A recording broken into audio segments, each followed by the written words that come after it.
நம்மள நெறைய பேர் டாப் 1% அப்படின்னு யோசிக்கும்போது, அது பணம் சார்ந்தது. எவ்வளோ வருமானம் வருதுன்றத பொறுத்தது. அது கார் எவ்வளோ இருக்கு, இல்ல அசெட் எவ்வளோ இருக்கு, நெட் ஒர்த் எவ்வளோ இருக்கு, இத பொறுத்துதான் நெனைக்கிறோம். உண்ம அது கண்டிப்பா கிடையாது. 1%ன்றது ஒரு kind of mindset. So அந்த மைண்ட் செட்ல நீங்க தெளிவா இல்லன்னா, நீங்க எவ்வளோ பணம் வேணா சம்பாரிக்கலாம். சம்பாரிக்கிற பணம் வரும், திரும்ப போகும், வரும், திரும்ப போகும். ஸோ ஸ்டேபிளா இருக்கணும், அந்த இடத்துல வந்து நிலையா நிக்கணும்னா, அதுக்கு அந்த 1% கிளப்போட அதுக்கு அந்த 1% லெவல் மைண்ட் செட்ன்றது அவசியமே தவிர, நீங்க இன்னைக்கு எவ்வளோ சம்பாதிக்கிறீங்கன்றது கிடையாது. இங்க ஒருத்தர் வந்து டாப் 1%ல இருக்காரு அப்படின்னா, அவருக்கு பணம் சம்பாதிக்க தெரியுன்றனால அங்க போல. பணத்த பத்தின உள்ளார்ந்த சிந்தனைகள் வேறையா இருக்கனால. இங்க பணம் சம்பாதிக்கிறதுக்கு நெறைய வழிகள் இருக்கு. இங்க நம்மள யாரா இருந்தாலும் பணத்துல எவ்வளோ வேணா உயர முடியும். அதுக்கான ஆப்பர்ச்சுனிட்டீஸ் இருக்கு. ஆனா கான்ஷியஸ் லெவல்ல அது உங்களால புரிஞ்சுக்க முடியல. பணத்த இன்னும் நீங்க பொருளா தான் பார்க்குறீங்க. அத ஒரு எனர்ஜியா உங்களால பார்க்க முடியலன்னா, அந்த நிலைய தக்க வச்சுக்கிறது ரொம்ப கஷ்டம். என்னுடைய பழைய வீடியோஸ்ல மணி, எனர்ஜின்னு எக்ஸ்ப்ளைன் பண்ணும்போது ஒரு எக்ஸாம்பிள் சொல்லியிருப்பேன். அத மேபி நான் திரும்ப ரீகலெக்ட் பண்றேன். இப்போ நீங்க ஒரு லாட்டரி வின் பண்றீங்க. அதுல பல கோடி ரூபாய் பணம் உங்களுக்கு நாளைக்கே கையில வந்துட்டா கூட, உங்ககிட்ட பணத்த பத்தின அந்த கிளாரிட்டி இல்ல. அது பணம்ன்றது எனர்ஜி தான் புரியலன்னா, அந்த பணத்த லைஃப்ல வச்சுக்கிட்டு சஸ்டெயின் பண்றது ரொம்ப கஷ்டம். இங்க நெறைய பேர் லாட்டரி வின் பண்ணி திரும்ப பழைய ஸ்டேஜ்க்கே போன ஸ்டோரீஸ்லாம் நீங்க ஆன்லைன்ல செக் பண்ணீங்கன்னா தெரியும். ஸோ இங்க பணத்தினுடைய அளவோ, அத சம்பாரிக்கக்கூடிய அறிவோ இங்க முக்கியம் இல்ல. அத புரிஞ்சுக்கிறதுக்கு வேற ஒரு நிலைக்கு போணும். அத மையமா வச்சு தான் நம்ம ஒரு 3 இயர்ஸ்க்கு முன்னாடி 1% கிளப்னு ஒரு கோர்ஸ் கிரியேட் பண்ணியிருந்தோம். அந்த பயிற்சியில இருந்தவங்களுக்கு இன்னைக்கு தெரியும். இன்னைக்கு நீங்க ஒரு 10,000 மேக் பண்ணிட்டுருக்கீங்கன்னா, 10 டூ 15 டைம்ஸ் மல்டிப்ளை பண்ணி மேல போறதுக்கான வாய்ப்ப அந்த கோர்ஸ் உங்களுக்கு உருவாக்கியிருக்கும். அங்க என்ன நம்ம புரிய வச்சோம் அப்டின்னா, பணத்த உங்களுடைய ஃபியர் ஸ்டேட்மென்ட்லேருந்து ஒதுக்கி, அத ஒரு எனர்ஜியா பாருங்க. அதுகிட்ட டிட்டாச் பண்ணுங்கன்னு சொல்லிக் குடுத்துருப்போம். அப்ப அந்த பணத்த மென்டலி டிட்டாச் பண்ணும்போது, ஆட்டோமேட்டிக்கா அத பத்தின பயம் போயிடும். அத நம்ம பார்த்துக்கிட்டு இருந்த பெர்ஸ்பெக்டிவ் மாறிடும். பணம் ஒரு எனர்ஜி, ஒரு ஆற்றல். அத வாழ்க்கைக்கு தேவைன்னா வருன்றத புரிய வச்சிருக்கும். அந்த சிந்தனை தான் ஒரு 10 டைம்ஸ், 15 டைம்ஸ் வளரவும் வச்சிருக்கும். 1% கிளப்ல ஆல்ரெடி ஃபாலோ பண்ணவங்க இருந்தீங்கன்னா, கீழ கமெண்ட் பண்ணுங்க. எவ்வளோ பெர்சன்ட் நீங்க வளர்ந்தீங்கன்றத முதல்ல சொல்லுங்க. இந்த வீடியோ பார்த்துட்டு இருக்க நீங்க அந்த 1% லெவல் அலைன்மென்ட்ல இருக்கீங்களா? உங்க மைண்ட் செட் அத நோக்கி தான் டியூன் ஆயிருக்கான்றத செக் பண்ண போறோம். இந்த அசஸ்மென்ட்ல சில கேள்விகள் கேட்பேன். அந்த கேள்வியின் போது இந்த வீடியோ பாஸ் பண்ணிட்டு கொஞ்சம் ஒரு 10 செகண்ட் திங்க் பண்ணி அதுக்கு நீங்க ஆன்ஸர் பண்ணுங்க. உங்களுக்குள்ள உண்மையில என்ன இருக்குதோ அந்த ஆன்ஸர் வெளிய கொண்டு வந்தீங்கனாவே, அந்த அலைன்மென்ட் எந்த அளவுக்கு நீங்க சரியா இருக்கீங்கன்னு புரிஞ்சுக்க முடியும். இங்க நமக்கு சரியான ஆன்ஸர்ஸ் தேவையில்ல. உள்ள உண்மையிலே என்ன இருக்குன்றத நீங்க ஆன்ஸர் பண்ணுங்க. முதல் கேள்வி, உங்களோட பெர்சனல் நீட்ஸ்க்காக பொருட்கள் வாங்க போறீங்கன்னு வச்சுக்கோங்களேன். அங்க பார்கெயின் பண்ணணுன்ற மைண்ட் செட் உங்களுக்கு வருதான்னு யோசிங்க. அதில அந்த பொருள அஃபோர்ட் பண்ண முடியும். அதுக்கான பணம் நம்மகிட்ட இருக்கு. இருந்தாலும் அத நான் பார்கெயின் பண்ணி வாங்கணும்னு நினைக்கிறேனா? இந்த கேள்விக்கு ஜஸ்ட் பாஸ் பண்ணி யோசிங்க. இல்லாட்டி ஒரு லாஸ்ட் 3 மந்த்ஸ்க்குள்ள இந்த மாரி பார்கெயின் பண்ணி எதுவும் பொருள் வாங்குனீங்களான்னு யோசிச்சீங்கனாவே உங்களுக்கு புரிஞ்சிரும். இங்க நெறைய பேருக்கு இந்த கேள்வி கேட்கும்போது, பார்கெயின் பண்றது நல்லது தானே. நம்ம ஒரு பொருள பார்க்குறோம். அது அஃபோர்டபிள் இல்ல. இல்ல அந்த பொருள் வந்து அந்த விலைக்கு விக்க வேண்டிய அவசியம் இல்லன்னு தோணும்போது, பார்கெயின் பண்றது தப்பான்னு கேட்பாங்க. உண்மைய சொல்லணும்னா, பணத்த நீங்க பார்கெயின் பண்ணும்போது, உங்களுக்குள்ள அந்த வாங்கக்கூடிய பொருள் உங்ககிட்ட வந்து சேரப்போது இல்லையா? அந்த பொருள் மேல இருக்கிற மதிப்ப நீங்களே குறைக்கிற மாரி. அதனால பார்கெயின் பண்ணக்கூடாதான்னு கேட்டா, இந்த மைண்ட் செட் அந்த பணத்தில வளரும்போது இருந்துச்சு அப்டின்னா, இது நெறையா உள்ள ஸ்கார்சிட்டிய உருவாக்க ஆரம்பிக்கும். என்கிட்ட பணம் பத்தலன்றத திரும்ப திரும்ப சொல்ற மாரி ஆயிடும். இந்த ஸ்கார்சிட்டி மைண்ட் செட் என்ன பண்ணும்? இந்த மாரி ஒரு பொருள வாங்கும்போதே சம்ஹவ் அந்த பொருள் மேல ஒரு அன்கிரேட்ஃபுல்லான மைண்ட் செட்ட உருவாக்கிரும். இல்ல நீங்க ஒரு வேள பார்கெயின் பண்ணி சக்சஸ்ஃபுல்லா அந்த பொருள வாங்குனீங்கன்னா, அந்த பொருளோட வேல்யூ டிஃபால்ட்டாவே கம்மியா இருக்குன்றத உள்ள புரிஞ்சுக்கும். இந்த ஸ்கார்சிட்டி மைண்ட் செட் உருவாக்கும்போது, நீங்க இப்ப இருக்கிற அந்த பணத்தின் நிலையிலிருந்து வளர்றதுக்கு உண்டான எந்த ஒரு மாற்றத்தையும் கான்ஷியஸ் அலோவ் பண்ணாது.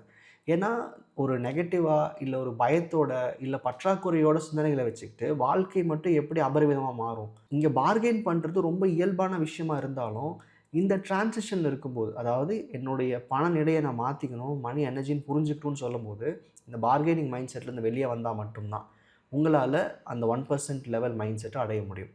ஸோ இந்த கொஸ்டினுக்கு உங்க ஆன்சர் நெகட்டிவா இருந்துச்சு அப்படின்னா, இந்த ட்ரெய்ட்ட சரி பண்றதுக்கு உண்டான முயற்சிகள் எடுங்க. 2வது கேள்வி, நீங்க உங்களோட பேங்க் அக்கவுண்ட்ட அடிக்கடி செக் பண்ணிட்டே இருப்பீங்களா? எவ்வளோ பேலன்ஸ் இருக்குன்னு பார்த்துட்டே இருப்பீங்களான்னு யோசிங்க.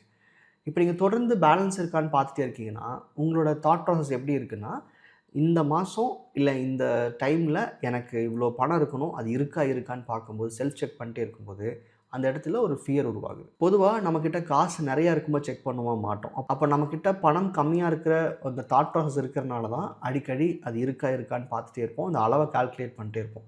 இந்த மாதிரி தொடர்ந்து நீங்கள் உங்களுடைய அக்கௌண்ட்டில் இருக்கிற பணத்தை பார்த்துட்டே இருக்கிறது, கணக்கு போட்டுட்டே இருக்கிறது, அடுத்த எக்ஸ்பென்சஸ் அதன் மூலமாக இவ்வளோ அதுக்கு போகும்னு சொல்லி யோசிச்சிட்டே இருக்கிறது கண்டிப்பாக ஒரு ஃபியர் ரிலேட்டட் மேனிஃபெஸ்டேஷன் தான் கூட்டிகிட்டு போகும். இந்த பர்டிகுலர் விஷயத்தை நம்ம எல்லாருமே பண்ணுவோம். ஆனால் இந்த 1% கிளப் மைண்ட் செட்டுக்கு இந்த ஆக்டிவிட்டி வந்து கண்டிப்பாக செட் ஆகாது. இப்போ நான் சொல்கிற விஷயங்கள்லாம் கேட்குறக்கு ஆடாக இருந்தாலும் இந்த நிலையிலேருந்து அடுத்த நிலைக்கு போக தான் இதை நான் பண்ண சொல்கிறேன். வாழ்க்கை ஃபுல்லாக பேங்க் அக்கௌண்ட் செக் பண்ணாதீங்கன்னு சொல்ல, எப்போவுமே பார்கெயின் பண்ணாதீங்கன்னு சொல்ல. ஈவன் நீங்கள் பிஸ்னஸ்க்கு நீங்கள் எதாவது பார்கெயின் பண்ணீங்கன்னா தாராளமாக பண்ணலாம். ஏன்னா அது வந்து காசு சம்பாதிக்கிறதுக்காக பண்ணுறீங்க. ஆனால் பர்சனல் எக்ஸ்பென்சஸ்க்கு பார்கெயின் பண்ணுறது, தன்னுடைய அக்கௌண்ட்டை செக் பண்ணிகிட்டே இருக்கிறது, இது எல்லாமே வந்து அந்த மணி மைண்ட் செட்டை நெக்ஸ்ட் லெவல் கொண்டு போகிறதுக்கான பெரிய பிளாக்குன்னு தான் சொல்கிறேன். அதனால் இந்த 2வது கேள்விக்கு நெகட்டிவாக நீங்கள் ஆன்சர் பண்ணியிருந்தீங்க அப்படின்னா, இதுக்கப்புறமா அந்த அக்கௌண்ட்டை செக் பண்ணாலும் பண்ணாட்டி நம்மக்கிட்ட அவ்வளோதானே இருக்கும். அதனால் அடிக்கடி அக்கௌண்ட் செக் பண்ணுறதை குறைச்சிட்டு இன்னும் எப்படி அதை வந்து சிறப்பாக மேனேஜ் பண்ணலான்றதை பாருங்கள். ஏன்னா இந்த ட்ரெய்ட்டை நீங்கள் வச்சுருக்கிற வரைக்கும் உங்களுக்கு அந்த பணத்தினுடைய ரியாலிட்டியை ஞாபகப்படுத்திகிட்டே இருப்பீங்க. நீங்கள் போய் ஒரு அஃபர்மேஷன் கேட்டாலும் சரி, நன்றி எழுதினாலும் சரி, ஸ்கிரிப்டிங் பண்ணாலும் சரி, வாட்டர் மேனிஃபெஸ்டேஷன் பண்ணாலும் சரி, எல்லாத்தையும் எதிர்காலத்தை நோக்கி பாசிட்டிவாக பண்ணிவிட்டு ரியாலிட்டியை மட்டும் கான்ஷியஸ் காமிச்சிட்டே இருக்கிறது. இது கண்டிப்பாக எகெயின்ஸ்ட் மணி மேனிஃபெஸ்டேஷன் தான். 3வது கேள்வி, கடைசியாக சில மாதங்கள்னா ஒரு 3லேருந்து 4 மாதங்களுக்குள்ளே நீங்கள் யாராவதுக்கு பணம் கொடுத்தா திருப்பி வராமல் இருக்குது, இல்லை ரொம்ப முன்னாடி பணம் கொடுத்தேன், அவங்க இந்த லாஸ்ட் 3-4 மந்த்ஸ்க்குள்ளே எனக்கு பெருசாக திருப்ப தரமாட்டாங்கன்ட்டு எனக்கு தெரிய ஆரம்பிக்குது. இல்லை எங்கிட்டேருந்து பணம் ஒரு தொழிலுக்காக போச்சு, கடைசி ஒரு 3-4 மாதங்களாக வர்றதே இல்லை. இது அதிகப்படியாகவும் இருக்கலாம், அதிக மாதங்கள் வருடங்களாகவும் இருக்கலாம். பட் உங்களுக்கு புரிகிறக்காக இந்த கேள்வியை சிம்பிளிஃபை பண்ணுறேன். ஏன்னா பாஸ்ட்லாம் யோசிக்க முடியாதுன்றனால. அது மாதிரி உங்ககிட்டேருந்து வெளியே போகிற பணம் பொருளாவோ ஒரு சர்வீஸாவோ இல்லை லாபமாகவோ வரல, அப்படியே போய் நின்றுது அப்படின்னா டெஃபினட்டாக நீங்கள் மணி அலைன்மெண்ட்டில் கம்மியாக இருக்கீங்கன்னு அர்த்தம். அந்த மாதிரி உங்களுக்கு லாஸ்ட் 3-4 மந்த்ஸில் இருக்கான்றதை இந்த வீடியோ பாஸ் பண்ணி யோசிச்சுட்டு ஆன்சர் பண்ணுங்கள். இது தொழிலையும் இருக்கலாம், பர்சனல் லைஃப்லையும் இருக்கலாம். இந்த கேள்விக்கு உங்கள் பதில் ஆமாம், வெளியே போய் பணம் நிற்கிது வரல அப்படின்னா டிஃபால்ட்டாகவே மணி எனர்ஜி கம்மியாக ஆரம்பிச்சிச்சுன்னு அர்த்தம். இது உடனே என்ன நினச்சிக்கூடாதுன்னா கம்ப்ளீட் நெகட்டிவ் ஃபேக்டர் நான் சொல்லலை. ஆனால் இந்த மாதிரி சூழல் ஏற்படுறதுக்கு இங்கே ரொம்ப ரேர். பேசிக் மணி எனர்ஜியில் இந்த மாதிரி நடக்கக்கூடாது.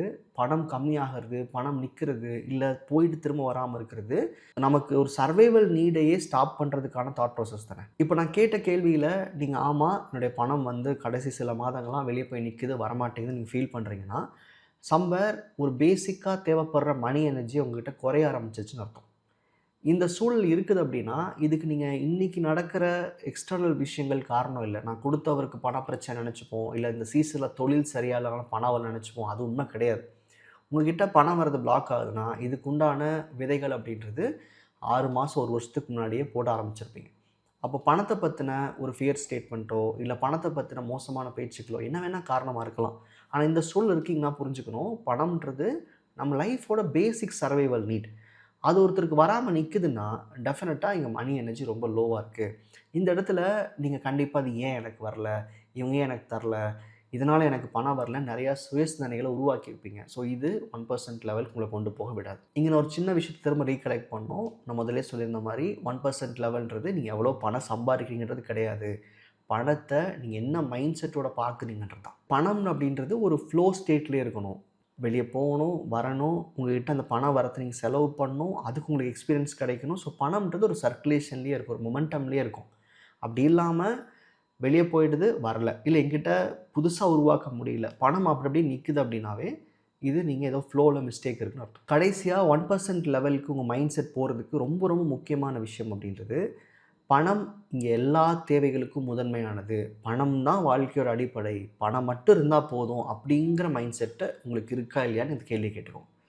நீங்கள் எந்த விஷயத்தை யோசிக்கும் போதும் பணத்தை குறிப்பிட்டு தான் அதை சொல்கிறீங்க. அதாவது எப்படி எடுத்துக்கலாம்னா பணம் மட்டும் இருந்துட்டால் எனக்கு எல்லாம் நடந்துடும், பணம் மட்டும்தான் என் வாழ்க்கையோட எல்லா பிரச்சனைகளுக்கும் காரணம், இல்லை பணம் மட்டும்தான் என்னோடய எல்லா சந்தோஷங்களுக்கும் காரணம்னு பணத்தை நடுவில் வச்சுக்கிட்டு அதை சுற்றி தான் உங்கள் வாழ்க்கை நகருதுன்னு நம்புறீங்கன்னா இது சம்டைம்ஸ் நெகட்டிவாக இருக்கும், சம்டைம்ஸ் பாசிட்டிவாக இருக்கும். இப்படி நம்புறீங்கன்னா தினசரி ரொட்டீனில் நீங்கள் பணத்தை மையமாக வச்சுக்கிட்டு தான் உங்கள் லைஃப்பை ஃபுல்லாக பார்க்குறீங்க.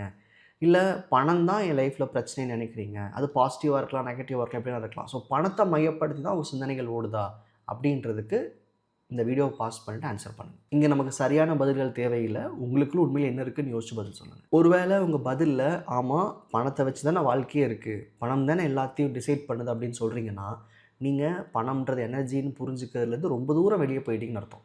இங்கே பணத்தை மையப்படுத்தி அதை ஒரு ஹீரோ ஆக்கிட்டீங்கன்னாவே ஆட்டோமேட்டிக்காக நீங்கள் உங்களோட எல்லா எனர்ஜி கொண்டு போய் அந்த பணம், அந்த பொருள், அந்த உருவம் அப்படின்னு போட்டுருவீங்க. உண்மை சொல்லப்போனால் பணம் உங்கள் தேவைகளுக்கு பின்னாடி ஒளிஞ்சிட்ருக்கு ஒரு சின்ன எனர்ஜி, அவ்வளோதான். ஒரு வேளை இன்றைக்கி உங்களுக்கு ஒரு தேவை ஏற்படுதுன்னா அந்த தேவைக்கு கான்ஷியஸ் என்ன பண்ணும், அந்த தேவை அடையிறதுக்கு இந்த வேலை செய், உன்னோட தொழில் இந்த மாதிரி செய், இல்லை இப்படி ஒரு முயற்சி எடு, அந்த பணத்தை கொண்டு வரக்கு வாய்ப்பு இருக்குன்னு காமிக்கும். ஆனால் நீங்கள் என்ன பண்ணிடுறீங்கன்னா, பணத்தை பார்க்கணும், பணம் தான் எனக்கு வேணும், பணம் தான் முக்கியம் அப்படிங்கிறப்போ அந்த தேவையை மறந்துடுவீங்க. அந்த பணம் போய் எங்கே செயல்பட போதோ அதை மறந்துடுவீங்க. ஸோ ஆட்டோமேட்டிக்காக பணத்தை ஈர்க்கிறதுக்கான பாசிபிலிட்டிஸ் இருக்காது. இன்னும் சிம்பிளாக சொல்லணுன்னா, இன்றைக்கி உங்ககிட்ட உங்கள் அக்கௌண்ட்டில் 10 கோடி இருக்குன்னு வச்சுப்போம். எப்படி ஃபீல் பண்ணுவீங்க? ரொம்ப எக்ஸைட்டடாக, ஹாப்பியாக, அந்த பணத்தை நீங்கள் யோசிச்சாவே உங்களுக்கு அவ்வளோ ஒரு நிம்மதியாக இருக்கும்ல. இப்போ நான் இன்னொரு கேள்வி கேட்குறேன். அந்த 10 கோடி உங்ககிட்ட இருக்குல்ல, நீங்கள் பணம் தானே வேணும்னு நினச்சிங்க, பணம் தானே முக்கியம்னு சொன்னீங்க, அதை பத்திரமா வச்சுக்கோங்க, செலவு பண்ணாதீங்க. ஒரு 5 நாள், 10 நாள், இல்லை 1 மாதம், இல்லை 2 மாதம் அப்படியே வச்சுக்கோங்களேன். அந்த பணத்துடைய வேல்யூ உங்கள் மைண்ட் செட்டில் 0 ஆகிடும். என்ன காரணம்?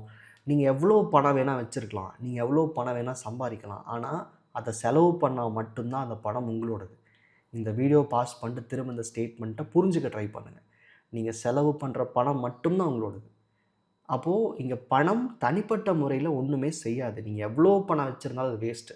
அதை நீங்கள் எங்கே செலவு பண்ணுறீங்க, அந்த செலவின் மூலமாக என்ன வேல்யூ நீங்கள் அடைகிறீங்க, என்ன அனுபவத்தை எடுத்துக்கிறீங்க, என்ன பொருளை வாங்குறீங்க, அங்கே தான் அந்த பணத்துடைய எனர்ஜி உங்களுக்கு ஹெல்ப் பண்ணுது. சும்மா இருக்கிற பணத்தில் எனர்ஜி கிடையாது. ஸோ நான் முதலே சொன்ன மாதிரி பணம் ஒரு ஃப்ளோவில் இருக்கணும், சர்க்குலேஷன் இருக்கணும். இந்த மாதிரியான மைண்ட் செட் என்ன பண்ணிடும்னா, அந்த சர்க்குலேஷனை ஸ்டாப் பண்ணிட்டா நம்மக்கிட்ட அந்த பணம் வரது இருக்காது.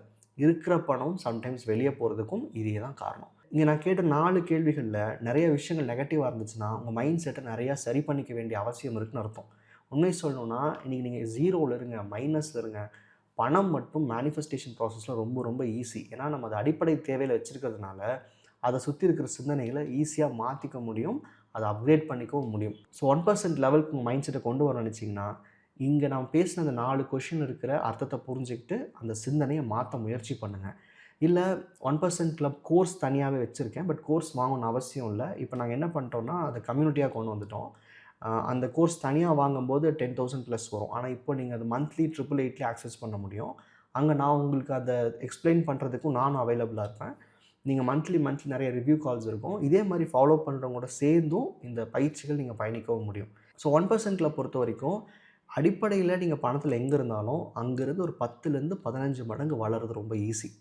அதுக்கப்புறம் நீங்கள் அந்த லைஃப் அடையும் போது அங்கே நீங்கள் வரும்போது மணி எனர்ஜி தான்றதை முழுசாக புரிஞ்சிருவீங்க.